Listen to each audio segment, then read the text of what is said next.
제니란 인물을 되게 한테 그렇게까지 가혹하게 했어야 됐나? 근데 이거는 미국 사람들 입장에서 솔직히 그렇지, 저희 한국 사람들 입장에서 이게 사실 미국풍이 어느 정도 들어가 있는 감상평이라고 생각을 해요. 넘어가서 이야기해보죠. 두 번째 영화 소셜 네트워크입니다. 그래서 글쎄 이 영화가 무슨 메시지를 주고 싶냐라는 거예요. 원작 소설은 안 읽어봐서 원작 소설에서는 어떻게 다뤄진지 모르겠지만은 저는 제니라는 인물을 너무 가혹하게 만들어 놓지 않았나 싶습니다. 영화적인 배경에서요. 아마 이제 순수하고 뭔가 이제 주인공 포레스트 검프의 순수함이라든가 그런 행동에서 완전 정반대적인 인물을 보여주기 위해서 제니라는 인물을 그렇게 만든 것 같은데 제니라는 인물을 되게 한테 그렇게까지 가혹하게 했어야 됐나? 그 시절에 경험할 수 있는 안 좋은 것들을 한 인물한테 다 우겨넣은 느낌인 것 같아요. 그거는 또 말이 되네. 그래서 인물을 그렇게 소비를 했어야 했나? 자, 그리고 이 두 번째 지점을 좀 말씀을 드려보자면, 사실 이거는 후아님이랑 아예 의견이 반대되는 지점일 것 같아요. 이제 앞에 제가 얘기한 장점 중에서 하나가 포레스트 검프 영화가 ECG 기술과 관련되어서 좀 좋은 평가를 많이 받은 그런 영화다라고 해서 눈이 즐거운 영화였다고 표현을 하면은, 과연 이 영화가 귀가 즐거운 영화였냐? 이거에 대해서 저는 의문점을 던지고 싶어요.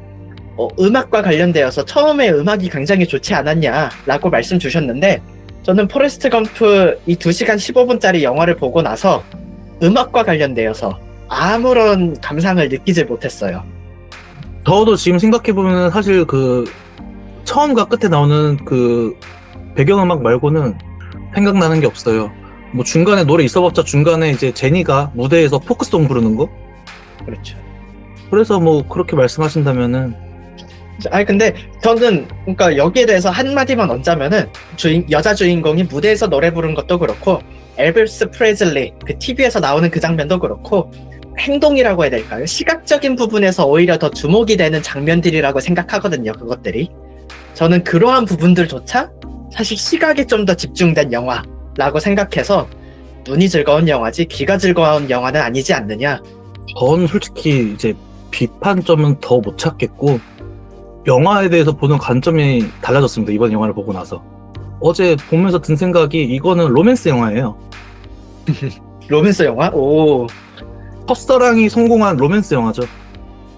그런가요? 결국에는 오케이. 결혼까지 꼬리내 이루고 그 로맨스 영화 안에서 이제 인물들의 서사를 보여줘야 되니까 그 사이에 근현대사가 껴있고 미국의 근현대사가 껴있는 거고 포레스트 검프 입장에서 얘기한 거예요 물론. 그래서 저는 훌륭한 로맨스 영화라고 어제 생각을 바꿨습니다. 일단은 알겠습니다. 저 뭐 동의하진 않는데 뭐 그렇게 느끼는 사람도 분명히 뭐 있는 거니까. 자, 그러면은 이제 제가 다음 마지막으로 생각하는 비판점 하나를 말씀을 좀 드려보겠습니다. 그리고 이거는 사실 많은 분들에게 조금은 공격적으로 들릴 수도 있어요. 후아님에게 먼저 질문을 간단하게 해보겠습니다. 바로 한번 답변 주시면 좋을 것 같아요. 이 포레스트 검프 영화, 그래서 이 영화가 갖고 있는 의의가 뭐라고 생각하시나요? 영화에서 제일 유명한 명대사는 이거죠. 인생은 초콜릿 상자와 같다. 그래서 인생을 대하는 태도에 대해서 메시지를 줘서 명작이라고 평가받는 것 같아요. 저는 이렇게 보거든요. 지금 얘기해주신 그 명대사가 분명히 있긴 하지만은 저는 사람들이 이 영화를 고평가하는 데 있어서는 먼저 사실 재미가 있다. 결국에는 이야기적으로 흥미가 있다라는 거는 뭐 베이스로 깔고 가는 거고, 명작으로 가기 위해서는 언제나 알파가 더 붙어야 된다고 생각을 합니다. 명작들은요. 그냥 좋은 영화는 뭐 재밌으면 됐지. 근데 그 부분에 있어서 포레스트 검프는 이 영화가 우리 처음부터 얘기했었던 역사적인 이 미국의 현대사를 망라해서 보여주는 그러한 의의가 있는 영화이지 않느냐라는 거를 사람들이 많이들 이야기하고, 저희 후아님도 저 같은 경우에도 처음부터 언급을 했었던 부분이거든요. 그런데 오케이, 할리우드에서 그렇기 때문에 사람들이 더 박수치고 더 인정해주고 좋아해주고 알겠어. 근데 이거는 미국 사람들 입장에서 솔직히 그렇지, 저희 한국 사람들 입장에서 이게 그냥 박수치면은 끝날 문제인데 이거에 대해서 다 기립박수하면서 환호하고 울고, 저는 이거는 사실 미국뽕이 어느 정도 들어가 있는 감상평이라고 생각을 해요. 추가적으로 말씀드리면 저희가 2014년에 국제시장 같은 경우에가 이 포레스트 검프를 어느 정도 오마주한 작품이다 라고 해서 저희가 이야기를 하거든요. 그 영화도 사실 이야기 전개는 다 똑같습니다. 이거는 강하게 남자 얘기해도 주인공. 돼요. 오마주라 생각 안 해요. 이거는 표절이에요. 그냥 예. 그래서 이 영화 같은 경우에도 한국식 포레스트 검프라고 봐도 좋은데, 우리 그 영화에 대해서 우리 평론가들 입장에서는 그 국제시장이라는 영화가 사실 크게 좋은 평가를 받는 영화까지는 아니라고 하더라고요. 근데 이제 포레스트 검프로 다시 넘어오자면은, 물론 1994년 정보 개방이 덜 된 시점, 거기다가 할리우드 영화가 좀 더 한국 영화보다는 우위에 있는 그러한 시점이 있긴 하지만은, 제가 느끼기엔 이거예요. 우리나라 국뽕 영화에는 이렇게 엄격한데 외국의 국뽕 영화에는 저 일단 그 국제시장 영화관 극장 가서 본 사람 중에 한 명입니다. 저 영화 보면서 3번 울었어요. 근데 좋은 영화였다고 평가하진 않아요. 왜냐면은 영화에서 예전에 이제 이동진 평론가님이 신과 함께를 이제 평가하시면서 하신 말씀 있죠. 공업적 체류법. 그 영화도 똑같아요. 그 근현대사 아는 사람이면은 울으라고 눈을 찌르더라고요. 그래서 저는 3번 찔려서 3번 울었습니다. 근데 포레스트 검프 보면은 거기서 울으라고 하는 장면이 있나요? 아니죠. 그냥 재밌는 영화죠. 그리고 국제시장에서 뭐 관객 수 많이 동원했죠. 근데 이제 평단의 평이 안 좋았죠. 왜 평이 안 좋았을까요? 포레스트 검프를 그대로 갖다 베꼈는데 그 정도밖에 못 베껴서 그런 거예요. 반면에 포레스트 검프는 오리지널리티죠. 물론 이제 소설이라는 훌륭한 재료가 있었지만은 잘 각색을 해서 좋은 영화를 만들었어요. 그리고 그 근현대사를 보여주면서 울으라고 하지도 않아요. 담담하게, 그리고 유머를 섞어가면서 얘기를 하죠. 그래서 포레스트 검프는 좋은 평가를 받는다 생각을 해요. 국제시장과 비교를 하자면은. 저는 그거예요. 우선 국제시장에 대한 평가가 평론가들 같은 경우에 울어 하는 그 지점에서 사실 좀 평가가 낮았던 거지, 포레스트 검프와 비교해서 평가한 사람들은 제가 몇 개 보았을 때는 없었다. 이게 첫 번째이고, 이제 두 번째 같은 경우는 포레스트 검프가 그래서 좋은 영화예요 라고 했을 때에, 그러니까 재밌는 거는 이렇게 어느 정도는 맞아요. 그러니까 그 이야기들이 단단하니 이렇게 쭉 지나가요. 근데 앞에 다시 얘기하자면 국뽕이 어느 정도 들어갔었기 때문에 미국 사람들이 와 하면서 좋아하는 거 인정. 근데 그게 우리나라 사람들이 이거 보면서 이 정도까지 가는 그 수준, 평점이 있으면 오케이 8점까지 인정. 근데 9점 10점까지 가는 이거를 이제 나는 못 보겠다 이거예요. 외국인 입장에서는 명작이 아닐 수 있다 라는 의견이신 거죠. 예, 할리우드 입장에선 명작이에요. 근데 한국 사람 입장에서는 좋은 영화예요. 저도 원래 생각이 재밌는 영화다, 그리고 이제 그냥 미국의 근현대사를 잘 보여주는 영화다라고 생각했었는데, 어제 영화 보고 나서 생각이 바뀐 게, 근데 이 정도의 퀄리티 영화를 내가 명작이라고 생각 안 하면은 내가 명작이라고 말할 수 있는 영화가 몇 개나 있을까라고 생각을 해봤는데 없더라고요. 그러면서 전 생각 바뀌었어요. 이 정도면 명작이다. 알겠습니다. 뭐 그래서 저도 좀 결론을 바로 얘기하자면, 저도 포레스트 검프 그래서 명작이 아니야라고 했을 때에 명작은 맞아요. 솔직히 다시 봤는데 명작은 맞더라고요. 미국적인 국뽕 요소를 빼더라도 앞에서의 그 CG와 관련되어서 그런 혁신성을 보여준 것도 그렇고, 스토리가 제가 조금은 지루하지 않았냐라고 말은 했지만 94년작 기준으로 봤을 때에 이 정도로 낼 수 있는 작품 솔직히 많이 없다고 생각합니다. 거기다가 그 배우들의 연기, 특히 톰 행크스의 연기 같은 경우에도 우리가 이 영화를 봄에 있어서 집중력을 놓지 않게 하는 그런 좋은 연기였다고 생각을 하고요. 그래서 이게 A+ 정도는 될 수 있는 영화라고 저는 생각해서 이 정도면은 후아님이 이야기해준 거랑 같이 명작 반열에는 들어간다. 그러니까 원래 본인한테는 S등급을 받아야지 명작이라 생각하는 건데 좋은 A+를 하시는 건가? 그건 아니고? A+ 정도가 명작인데 내 입장에서 S는 따로 있어. 근데 사람들은 S라고 평가를 해, 이 영화를. 네. 고평가된 영화라는 거죠, 본인 생각에는. 그렇죠. 고평가되어 있긴 해요, 이 영화는. 저도 생각 같았습니다. 영화 고평가돼 있었다라고. 근데 어제 보니까 왜 사람들이 그렇게 좋게 평가하는지 와닿더라고요. 저도 평가를 하자면은 이 영화 예. 명작입니다. 그 정도라고 생각합니다. 넘어가서 이야기해보죠. 두 번째 영화, 소셜 네트워크입니다.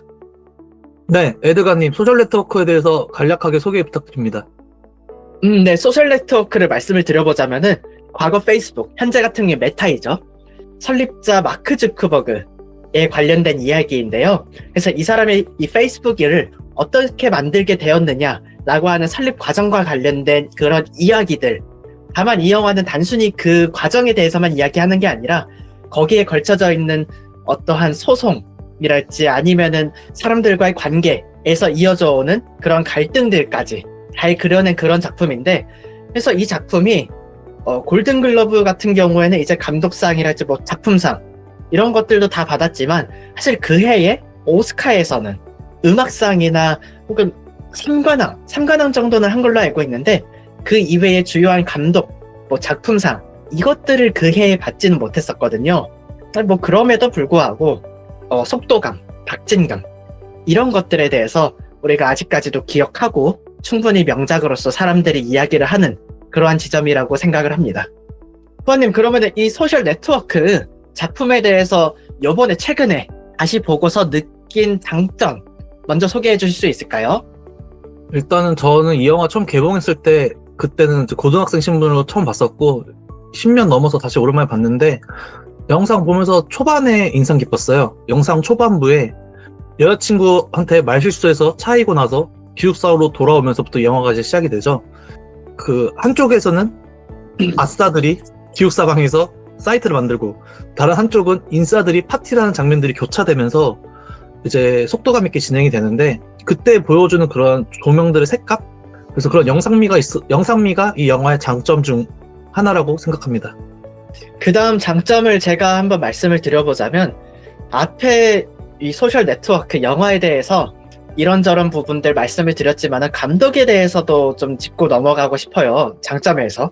감독 같은 경우에가 이제 데이빗 핀처 감독이죠. 이 감독 같은 경우에 제가 굉장히 좋아하는 페이보릿 감독 중에 한 명이라고 말씀드리고 싶은데, 이제 파이트 클럽이랄지 아니면 벤자민 버튼의 시간은 거꾸로 간다 와 같은 작품들을 저는 굉장히 좋아했었고, 이런 작품들의 공통점, 이 소셜 네트워크까지 다 합쳐서 공통점이 뭐냐라고 물어봤을 때에 저는 진짜 스토리에 있어서 빈틈이 없는 감독이라고 생각을 해요. 소셜 네트워크도 처음부터 끝까지 긴장감을 놓치지 않게 하는 데이빗 핀처 감독의 연출력, 이거에 대해서 먼저 좀 얘기를 하고 싶었습니다. 거기에 동의를 하는 게 이야기를 풀어나가는 방식이 마음에 들었어요. 단순히 보여주는 걸 뿐만 아니라 이제 중간중간에 소송들이 있어가지고 소송 장면들이 들어가면서 자연스럽게 이야기가 전개해 나가잖아요. 그 이야기를 풀어나가는 방식 구성도 저는 참 흥미롭다고 생각합니다. 후아님, 그 다음 장점 떠오르는 거 혹시 있을까요? 장점 다 모르겠어요. 저 그 영상미 말고는 장점도 없는 것 같아요. 에드가님, 추가적인 장점이 더 있을까요? 이거는 제가 사실 느꼈었던 장점은 아니고, 이제 영화를 다 보고 나서 어떠한 나무 위키랄지 아니면 다른 뭐 위키피디아 이런 것들을 읽어보고서 느꼈다기보다는 그냥 알게 된 장점이라서 여러분께 소개를 하고 싶은 건데, 소셜 네트워크가 오스카에서는 결국에는 뭐 작품상이랄지 이런 것들은 못 받았어요, 그 해. 왜냐하면 킹스 스피치한테 밀렸었거든요. 그렇지만 이 골든글러브도 그렇고 오스카 아카데미 시상식에서도 결국은 지켜냈었던 게 음악상이거든요. 근데 솔직히 말씀드리면 저 음악과 관련되어서 어떠한 인상도 남지가 않았거든요. 그런데 설명을 들어보니까 음악이 잔잔히 깔리고 또 전자음악을 이 소셜 네트워크에서 본격적으로 사용하기 시작했다고 하더라고요. 저는 솔직히 보면서 느끼진 못했어요. 그렇지만 무수히 많은 시상식들에서 이렇게 수상을 한 것은 사실 저희가 모르고 보면 모르는 그러한 부분들이라서, 혹시라도 다음에 이 영화를 보실 분들이라면 이 점을 유의하고서 본다면은 더 좋은 포인트가 되지 않을까 싶어서 소개를 드리고 싶었습니다. 저도 이제 그 장점을 듣고, 저도 영화 보기 전에 검색을 좀 하고 난 다음에 다시 영화를 봤거든요. 그래서 저도 이제 그 부분을 받고 영화를 봤는데, 기억이 안 남네요. 저 역시도 장점은 여기에서 좀 마무리해야 될 것 같고, 그 다음에 단점, 좀 비판점 먼저 소개를 해주신다면요. 일단 영화 전체적으로 스토리가 재밌어요. 이 소셜 네트워크도 결국에는 영화 끊지 않고 저도 쭉 보게 되더라고요. 스피디하게 전개되는 부분도 있고 해서 재밌게 봤는데, 그래서 결국에 이 영화가 무슨 메시지를 주고 싶냐라는 거예요. 보면서 느낀 게, 마크 주커버그의 페이스북 설립 일대기로밖에 안 느껴졌어요. 네, 영화 보고 나서 남는 게 없더라고요, 개인적으로. 그래서 이 부분을 비판하고 싶어요. 저도 너무 전적으로 동의하는 부분이고, 그래서 사실 저도 이거를 이 영화 비판점을 마지막에 좀 넣고 싶었어요. 왜냐하면 명작이라고 하니까 이게 재밌는 건 오케이, 베이스야, 베이스. 근데 이 영화에 알파가 있어야 되는데 이 영화는 그래서 뭐 어쩌라는 거지라는 생각밖에 안 들었어요. 메시지가 뭔데 그래서. 저 이어서 또 하나 말해도 될까요? 이거와 관련되어서 또 하나 느낀 게 이 이야기상에서 주인공이 너무 비호감이에요. 그래서 영화 보는데 정이 안 가더라고요. 네네. 그냥 어렸을 때, 고등학생 때 처음 봤을 때는 큰 생각이 없었거든요. 그냥 단순히 사회성이 떨어진다라고만 생각을 했어요. 근데 이제 성인이 되고 나서 다시 보니까 이거는 그냥 사회성이 없는 게 아니라 소시오패스 수준이더라고요. 디테일하게 보면 엄청 심하다고 생각을 했어요. 그러니까 저도 옛날에는 그 윙클보스 형제였죠. 그 사람들의 아이디어를 뺏었다, 이 부분에 대해서 크게 캐치하진 못했던 것 같은데, 이제 요번에 보면서는 이거는 좀 문제의 소지가 있겠는데 싶은 부분이 여러 보이긴 하더라고요, 이거는요. 저 동의합니다. 저도 똑같이 생각했어요. 어렸을 때는, 처음 봤을 때는 얘네가 왜 태클 걸지 싶었는데 지금 다시 보니까 태클 걸만 하겠더라고요. 왜냐면은 시작이 하버드 대학생의 계정만 받았었잖아요. 예, 거기서 결국 핵심이 익스클루시브 함이 핵심이었으니까, 이거를 핵심 아이디어를 갖고서 이렇게 하는 게 이거는 이제 저희 두 번째 비판점을 바로 말씀을 드려보자면, 앞에 영화 소개를 할 때에 이 작품이 골든글러브에서는 작품상, 감독상을 수상을 다 했지만 오스카에 와서는 킹스 스피치에게 밀렸다. 저는 그 이유가 이거라고 생각해요. 스토리가 처음부터 끝까지 한 6, 7 정도의 텐션을 갖고서 쭉 그 재미와 긴장을 쭉 갖고는 갔어요. 그런데 이 영화에 있어서 과연 피날레가 있었는가? 이 마지막 카타르시스를 느끼게 해줄 수 있는 그러한 장면이 있었는가라고 했을 때 그거는 좀 심심한 영화였지 않나. 사실 그 부분 때문에 저뿐만 아니라 당시에 아카데미 시상식과 관련된 관계자분들도 킹스 스피치에게 결국 투표를 하게 된 입장이지 않았나 생각이 든 거죠. 이제 카타르시스와 관련돼서 말씀하셔서 저도 덧붙이자면은, 소셜 네트워크는 제가 기억나는 게 별로 없을 것 같아서 영화를 좀 메모하면서 봤거든요. 제가 이제 결말 부분에 메모한 게 뭐냐면은, 이제 여자 변호사가 주인공한테 너는 쓰레기가 아니다, 그렇게 되려고 노력했다라는 대사를 쳐요. 공감이 안 되더라고요. 애는 쓰레기예요. 그리고 영화 엔딩 장면이 뭐죠? 전 여자친구 페이스북에 친추를 걸면서 끝나잖아요. 결말을 왜 그렇게 냈지? 싶더라고요.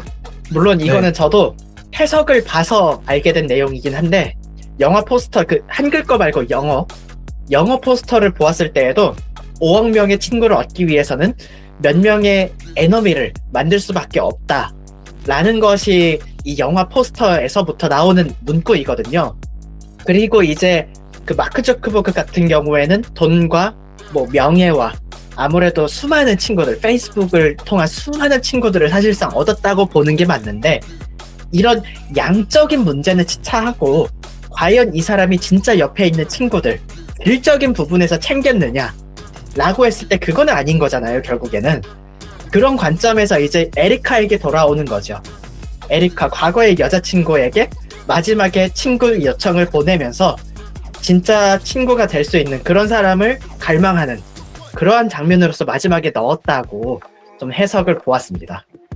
네, 해석은 그럴 수 있는데, 제가 친구 초대를 받은 여자 입장에 많이 공감이 됐나 봐요.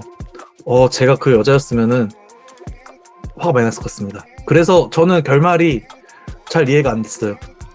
저는 인물에 대한 감정이입보다는 어쨌든 이 영화 주려는 메시지가 결국 무엇이냐 이거에 좀 더 집중해서 보았을 때에 그러니까 저도 해석이 잘 안 되어서 남의 해석을 빌려서 보았을 때는 그런 식으로 해석될 수 있구나. 근데 그렇게 보았을 때는 또 이해는 되긴 하더라고요. 그래서 남의 도움을 빌려서 이해는 되었지만 그 정도로까지 우리에게 명확하게 메시지를 주는 그런 영화는 아닌 것 같다. 예, 저도 아까 말하면서 생각 정리했는데 결론은 그런 것 같아요. 느꼈던 생각이 그렇게 다시 걸 정도로 그 여자를 사랑했었나? 아닌 것 같다. 그래서 개연성이 떨어지는 것 같다라는 의견입니다. 알겠습니다. 그러면은 요거 소셜 네트워크 이제 뭐 마무리를 해보면 될 것 같은데 과연 이 영화 여전히 그 정도인지 이전과 비교해서 생각이 좀 달라졌는지 마지막으로 말씀 한번 해주시죠. 스토리와 메시지를 중시하는 저 입장에서 소셜 네트워크 그 정도 아닙니다. 재밌게 보았는데 솔직히 이제 좋은 영화인지도 모르겠어요. 명작은 더더욱 이해가 안 되고요. 에드가님 소셜 네트워크 그 정도인가요? 저는 요번에 생각이 오히려 좋은 쪽으로 바뀌었어요. 그 정도 맞는 것 같아요, 이거는요. 결국에는 이 스토리가 얼마나 탄탄하냐를 보는 건데, 탄탄해요. 이 정도면은 제가 생각하기에 저의 S급들은 따로 있는데, S급은 사실 절대 안 되고, 왜냐면 메시지가 없기 때문에. 그런데 이 스토리의 탄탄함, 그 시대에 나온 어떤 영화들과 견주어도, 이 정도면 굉장히 잘 만든 작품이다. 그래서 명작의 반열에 오를 수 있다. 라고 생각하는데 다만 느끼는 거는 그 해 경쟁작이 뭐 킹스 스피치 앞에 얘기는 했었지만은 인셉션 역시도 이 해에 동일한 해의 경쟁작이었거든요. 근데 인셉션 같은 경우에가 이 소셜 네트워크와 비교했을 때에 오히려 더 잘 만든 작품이지 않나 싶은 생각이 들어서 상복이 없는 영화였냐라고 하기에는 오히려 상복은 있는 영화였다. 지금 정도의 평가 딱 맞는 것 같아요. 원래는 그보다 더 아래의 평가를 저는 하고 있었는데 지금 정도의 평가 적절하다 보고 결론적으로 저는 소셜 네트워크 그 정도의 영화는 맞는 것 같다 라고 마무리를 하고 싶습니다. 아니 명작이라 생각을 하려고 해도 주인공이 너무 정이 안 가더라고요. 진짜 보면서 그 느낌 있죠? 막장 드라마 보는 느낌으로다가 주인공 욕하면서 봤어요. 주인공 욕하는 재미로 봤어요. 알겠습니다. 그럼 오늘 이렇게 명작 영화들과 관련되어서 이야기를 해보았고 이제 다음번에는 또 다른 주제로 여러분들과 찾아뵐 수 있도록 하겠습니다. 감사합니다. 감사합니다.